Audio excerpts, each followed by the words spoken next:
There's a story that my mum used to tell me. When I was a kid, she held me up to a telescope to show me the stars. I'd been born under an open sky 2 years prior.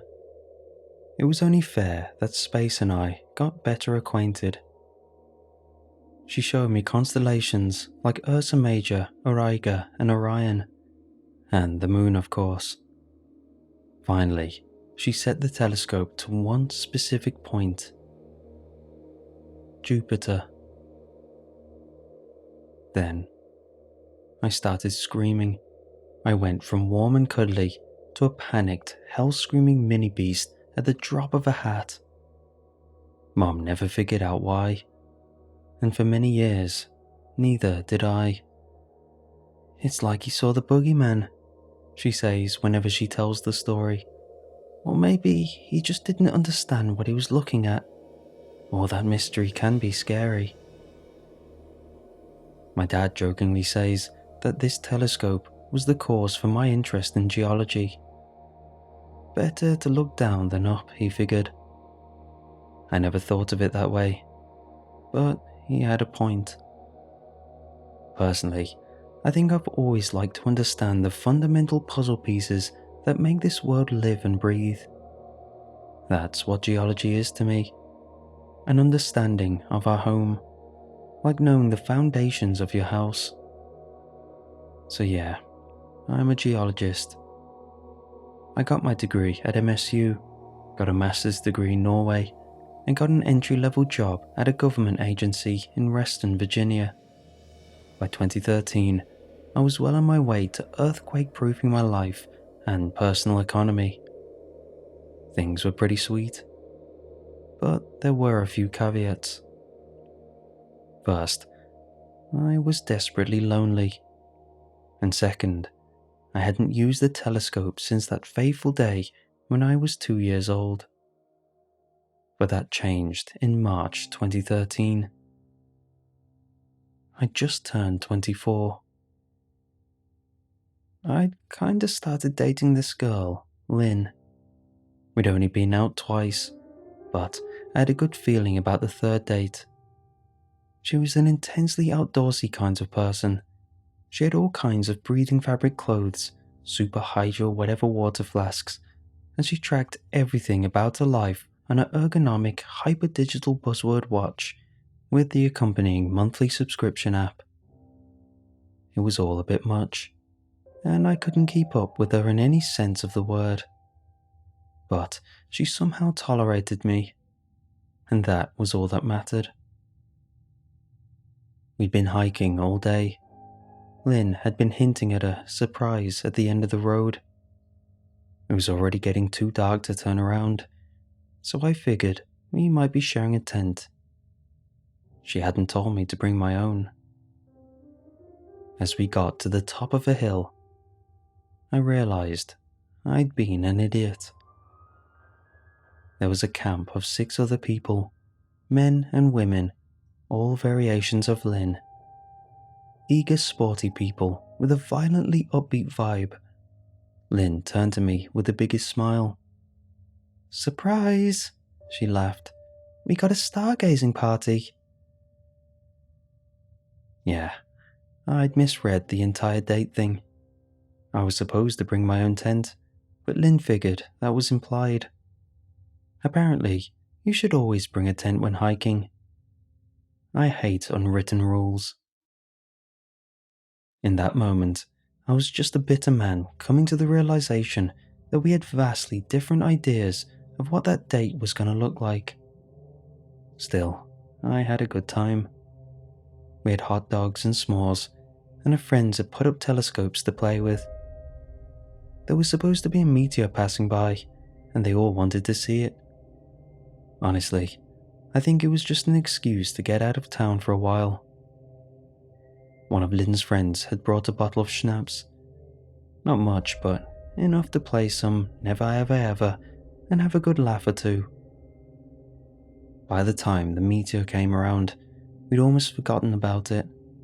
Hell, I'd almost forgotten about Lynn. We all got up and took turns with the telescopes. It was sort of magical in a way, All of us standing on that hill, looking up at the clear sky. No light pollution, no passing cars, just a bunch of people and the stars. Then, it was my turn. Looking at it through the telescope makes it seem more real in a way. You can see details that you otherwise can't. It reminds you that the stars aren't just a pretty picture. They're real things in a very real space. I followed the meteor for a few seconds, oohing and ahhing with the rest of them. Then, it passed in front of Jupiter. Something in me stopped. It felt like my soul dropped anchor, locking my neck in place.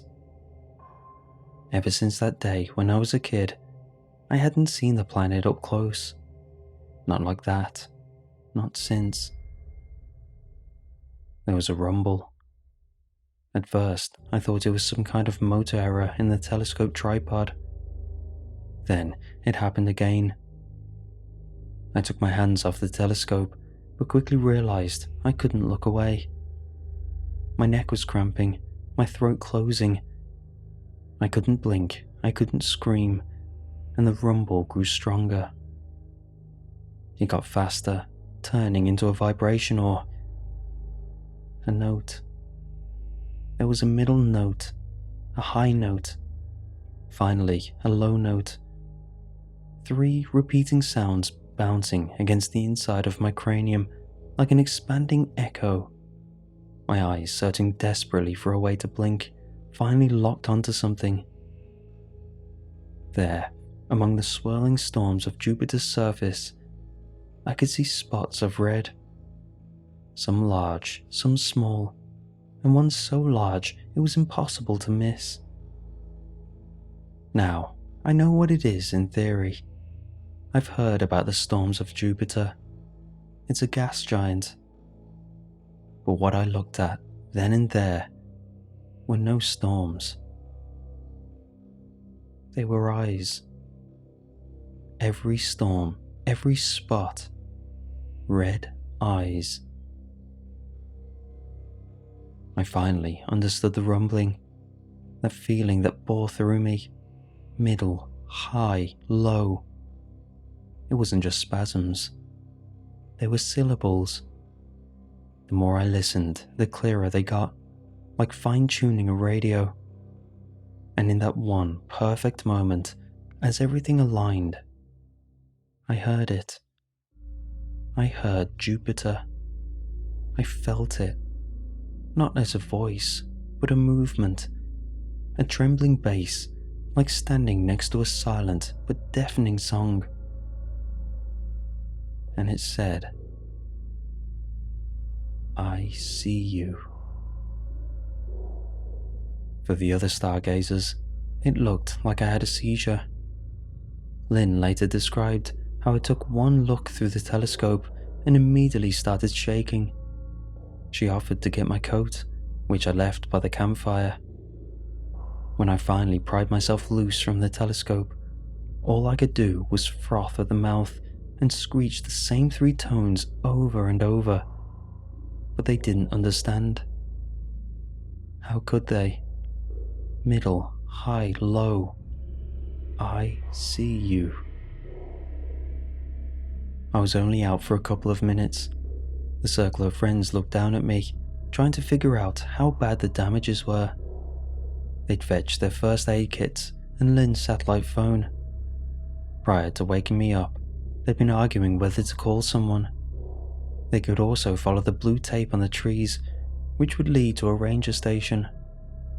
Luckily, I woke up just in time to stop them. "I'm fine," I gasped. "Really, I don't know what the hell that was." "That's epilepsy," one of them said. "My cousin has it." "No, that's blood sugar," another said. "Guaranteed." Someone said something about chakras. Another started talking about the liver and pushing me to eat their special Minnesota sunflower seeds. What a wild night. The next day, I headed straight home. I said goodbye to Lynn who insisted that I kept her updated. I crashed in my bed, head first, leaving my hiking gear strewn across the hallway. Even though I'd gotten a good night's sleep, my mind needed to recover. My hands wouldn't stop shaking, and my eyes felt warm. I would get bouts of strained jaw muscles, sending these fiery signals up my spine to poke me like an infected wound. I slept for 14 hours straight. This long, dreamless sleep, like turning off a light and waking up with no idea what planet you're on. Waking up felt like starting a machine. Something in me moved, and I looked straight up to the ceiling. Without thinking, I said it aloud. I see you. I tried to chalk it all up to stress and fatigue. I'd been hiking all day and topped it off with booze. Not a great combination. I spent a few hours just looking up stuff about Jupiter to try and explain what I'd seen. I read about the storms, the composition of dust and gas, the invisible rings, the moons. It was all there. Jupiter is no mystery to us. But what I'd seen were no storms. It felt like I'd seen through them, spotting something beneath, something deep and profound, like breaking through the ice of a dark lake, only to see something shimmering at the bottom. I was at a crossroads. Try and ignore it, or confront it. What else could I do? I decided to ignore it. For a few days, it worked. There was the occasional shiver when I heard an uncomfortable tune, or the frequency of a machine or motor. There was this one noise that I kept hearing from my fridge that gave me pause. At one point, I just stood there, head pressed against it, listening. Traces of that mysterious rumble looking to grasp me. Lynn and I kept in touch. She was worried about me, asking me to get checked out. I couldn't be bothered at first, but she made me promise.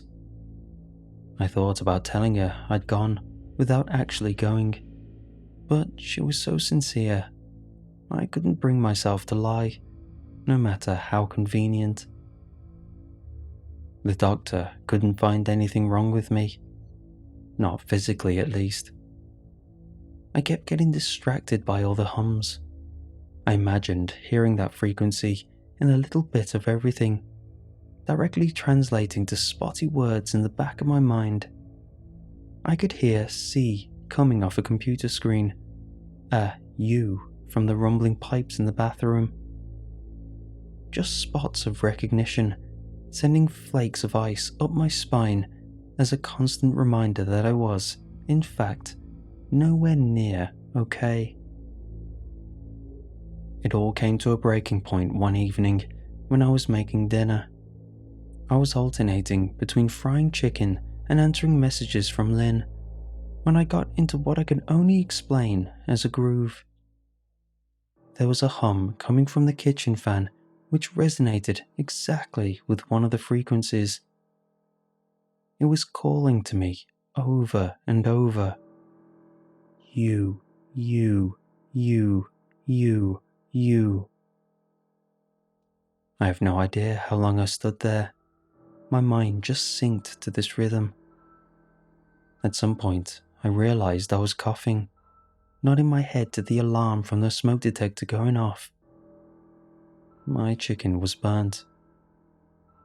I ended up pouring myself a bowl of powdered tomato soup, and even then, as I stirred it with my spoon, I imagined the storms on Jupiter, the red swirls hiding an unfathomable chaos. I watched it spin around and around and around again, and the longer I looked, I could feel the eye coming closer. My hands cramped, locking the plate in my hands. I could feel a rumble boiling in my stomach, like a volcano about to erupt. 3 familiar notes, translating to an immediate, marrow-curdling screech. "I see you." I threw the plate across the room. It shattered, and the red droplets spread across my egg-white wall, swirling dots dancing like distant Jupiter storms. The hum in me faded into a steady stream of whispers that eagerly reminded that I was, unquestionably, seen. For the next few nights, it just got worse. I prayed for a dreamless sleep, but it wouldn't come. Instead, I kept finding myself carried off into the void, coming face to face with an eye the size of continents. Chemical storms that could strip the skin from bones, leaving only thoughts and screams behind. Knife-edged ruby mountain ranges circling an endless black iris. No matter how much I kicked, twisted, or turned, it sucked me in, pulling me into an eternal stomach-churning freefall. I would wake up drenched in sweat, completely off balance. I'd fall out of bed and flop around on the floor, as if gravity still eluded me. It'd take me a few seconds to realize nothing had happened. And maybe, if I was lucky, I'd gotten half an hour of sleep. I gave up. I told Lynn all about it, begging for help. She came over within the hour, drove me to the hospital, all that. Hell, I don't remember filling out a single form. She made sure they called my emergency contact and updated the doctor on what had been going on. She was unstoppable. I tried not to look and listen too much, and my mind was reeling from a lack of sleep. I have vague recollections of hallways and blurred faces. By then, I could feel the rumbling everywhere. Every electrical outlet, every fluorescent light. I could feel it in the texture of my rubber soles dragging across the white linoleum floor. It wasn't letting up. The only clear memory I have is of staring into the eyes of a doctor as I had a moment of clarity. He looked at me like I'd slapped him. "Good," he said. "Then your eyes are working." What? "You can see me, right?" He took down a few notes and checked my eyes. "You said so, just now."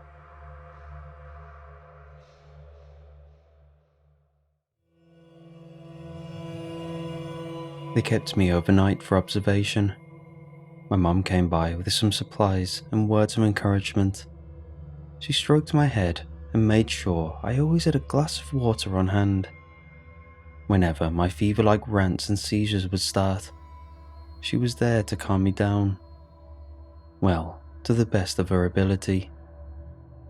At that point, I was so far gone that I couldn't even explain it to her. It was just this constant assault on my senses, like my brain was swollen with voices. Then, at some point, it stopped. I remember it clearly. Mom had opened a window overlooking the parking lot, and I had a clear view of the night. Distant stars making their way across the sky. After shivering constantly for days, the relaxation I experienced was indescribable, euphoric. This warm, enveloping feeling spread all throughout my body, like becoming a comfort blanket. Mom stroked my hair. "You always liked that," she said. "Remember, you used to sleep with the window open." I don't remember that." "No stuffed animals or nightlights, just an open window. Anything else, and we'd get a nasty tantrum." She sat with me for a while before she got up to use the restroom. When she got to the door, she turned back to me. "You know, the night when you were born, we never thought you'd make it," she said. "It was all a mess. The car broke down. Your dad thought we could cut through a field to make it to the hospital on foot. I know, I sighed. I was born in a field. The paramedics found us, she continued. If it hadn't been for the bright night and the stars, they never would have. It saved your life. I looked out the window. There was something strangely comforting about that vast darkness now that it didn't fry my nerves. Like a dark sea where you can imagine the waves. We thought you wouldn't make it, but as soon as we heard them, we knew you'd be okay. A primal thought swam to the front of my mind.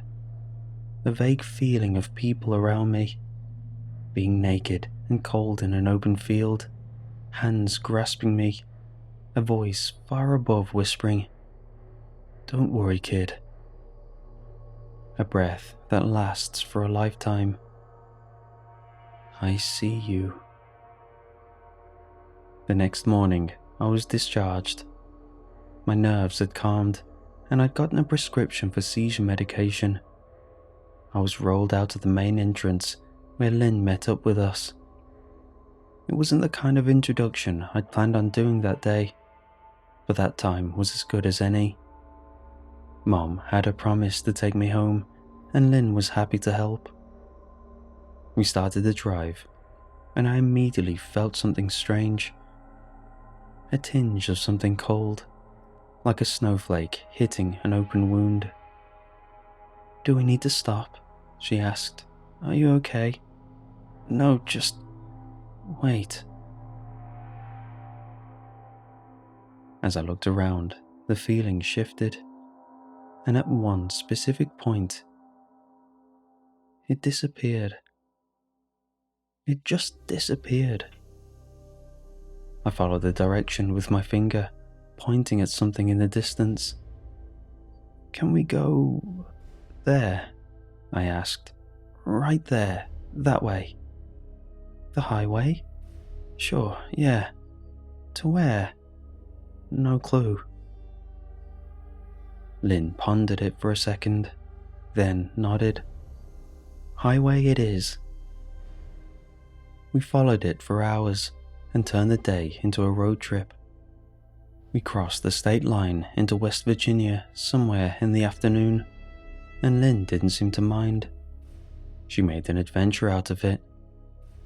Between my spontaneous bouts of nausea and confusion, I enjoyed her company, not to mention the snacks she got us. As the sky starts to darken, I figured she'd have us turn around or look for a motel.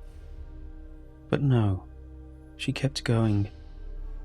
I could feel the point in the distance shift faster and faster. We were getting closer. There was something there.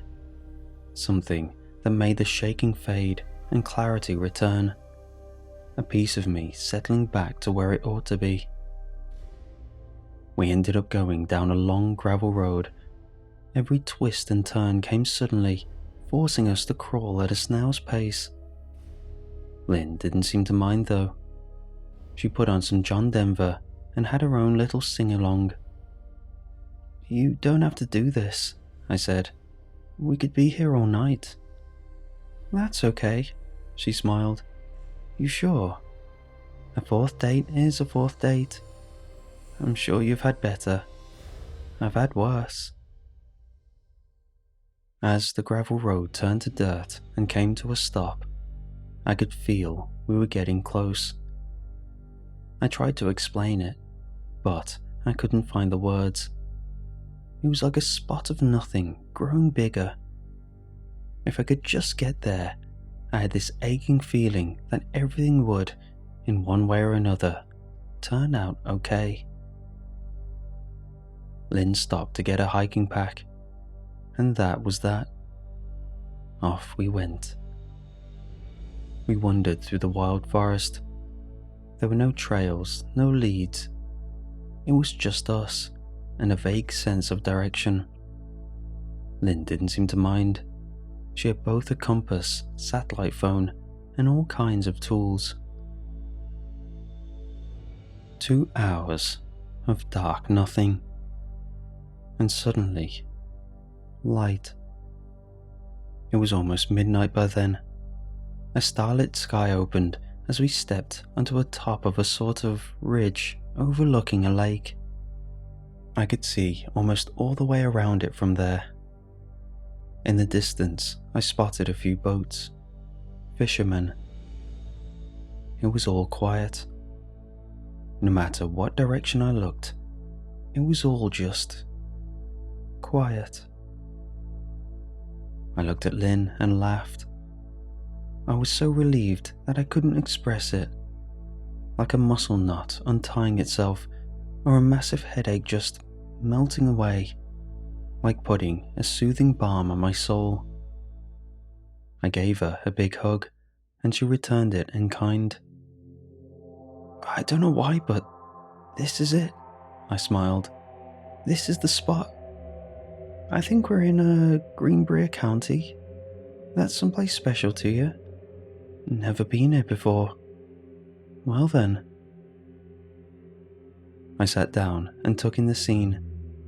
No humming, no whispers, no cold creeping down my spine. Just the silent night and distant lights from stars and fishermen. You want some soup? Lynn asked. I got a thermos. When did you... Got it in my pack, she smiled. Want some? Yeah, I nodded. That'd be great. She poured me a cup and handed it over. My eyes drifted upwards. Something red moving across the sky. I shook my head and turned away. My pulse started beating, and I dropped my cup of soup. I tapped the side of my head as if trying to realign an antenna. Lynn put a hand on my shoulder. You okay? The red in the sky, the red eye.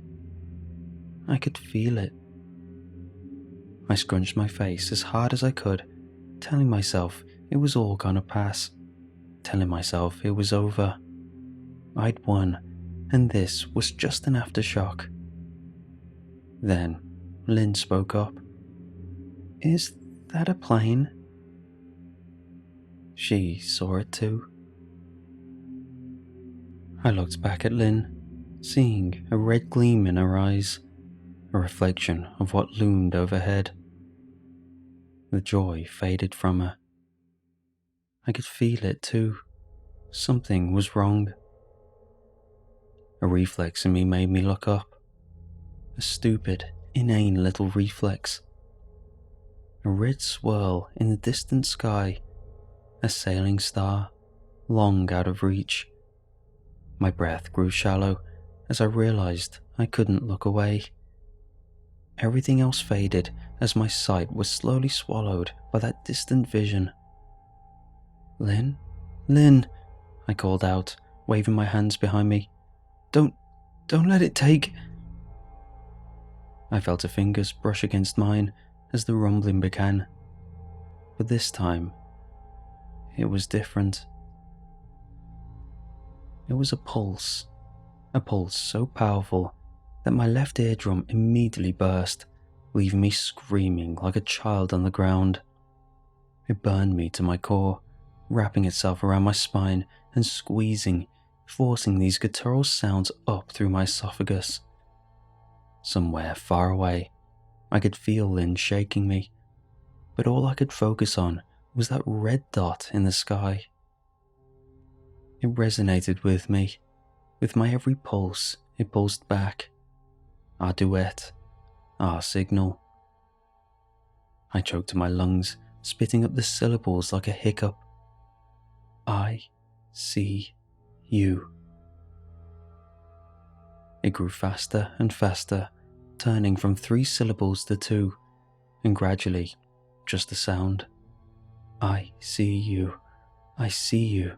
I you. Until finally, all that remained was a single word. The name, the signal, the thing. Ayo, Ayo, Ayo. and with every beat of my heart, the thing in the sky started to turn. I could hear Lynn in the distance, as though through a pane of thick glass. I heard her worry, screaming, fumbling to connect a satellite phone, only to be met with a pulsing static. She tried dragging me away, but was shocked with a burst of static electricity. Every hair in my body stood at attention, reaching for the stars, letting every breeze cut right through me. The red thing grew bigger. That something, a dust particle of the infinite, heading our way. It was a matter of minutes. Using a rope from a pack, Lynn managed to get a lasso hold of my legs. She dragged me away, but it was too late. It was like my nightmares, something distant and red growing bigger, swallowing everything. Ayo, ayo, ayo. In the moment of impact, something burst inside me. I coughed up something black and viscous. Perhaps it was the connection that tied me to this thing to begin with. Maybe it marked me at birth to demand a favor somewhere down the line. Maybe this was all something cashing in on my life. The sky burned my retinas, but only for a heartbeat. In nothing but a moment, the sky went from burning red to nothing. The ground shook. There was steam, and so much cold air was pushed out that Lynn was knocked off her feet. The red thing was shaped like a wedge. It came down at an angle, roughly the size of a school bus. It tore into the lake, cutting up a wound in the earth itself, effectively cracking a hole in the ground, revealing some sort of cave system underneath. In a matter of minutes, the entire lake was laid bare. All water drained into the caves beneath. What little remained of the red thing turned to ash. Red, swirling ash. Lynn propped me up against the tree. My head was ringing like a bell. My vision slowly returned as the pulse subsided. The black, viscous bob I coughed up quickly dried up into a powder, turning into flakes of metal. I tried to talk, but couldn't form the words. I couldn't hear myself. I was so disoriented that my body couldn't understand whether I was breathing or not, making me lightheaded. Leaning against the tree, I forced myself up. I had to see the aftermath. An entire lake drained in seconds. I could only see little parts of the fishermen's boats, some of which had been blown into the surrounding trees. There was no way they would have survived, much less the remaining fish, flopping around in the mud. I turned to Lynn, trying my best to speak. My body recognized all the physical sensations of speak, but couldn't form the words. Using my fingers, I gave her numbers, pointed to a satellite phone. We had to call goddamn everyone. The Army Corps, NOAA, the EPA, the Division of Natural Resources. Hell, I had to call my boss at the USGS. Everyone. We needed everyone. So we called them, one by one. And that was that. For me at least, things were finally peaceful. I couldn't feel it anymore. Maybe I'd served my purpose and paid my debt in a way. Over time, my eardrums would heal. Turns out I had a fractured rib and 2 throat ulcers. Still, I could overcome it. The whole situation was just absurd. There were reports of a small geological event without anyone mentioning the goddamn meteor that changed course to hit us. Coincidentally, there were also reports of escaped convicts. Residents were asked to stay inside. Despite having called literally everyone I could think of, I wasn't allowed anywhere near the site. I got no updates, no debriefing, nothing. The only thing I got was one of the corporate landowners telling me I'd been trouble enough. That line alone tells me they know something I don't, and it bothers me still. But there are only so many brick walls you can beat your head against. At some point, you get too dumb to care. That's where I'm at now. The past few years, I've been able to look up into the sky without a twitch of a care. I've looked at Jupiter countless times, and I can't even imagine what I used to see anymore. I know there's something there, but it's like a filter. Something in my mind can't look past it anymore. And Lynn? Well, it was her idea to write this down. She thinks there are people out there who might have seen something about this, other perspectives. We know for a fact there was a cover-up at the local news station, and someone must have been down at the lake. For me, the only thing that still remains is that word. That strange sound, meaning nothing and everything, like something out of a dead language, begging to return. I can say it 100 times, but there's no point anymore. It feels like it has burned me out. There's nothing left to make it sound true. Ayo, just a noise. I hope someone out there can make use of the truth, get some kind of closure, as Lynn and I are expecting our second daughter any day now. I feel like this chapter needs to be closed once and for all. And no, she won't be born under the stars.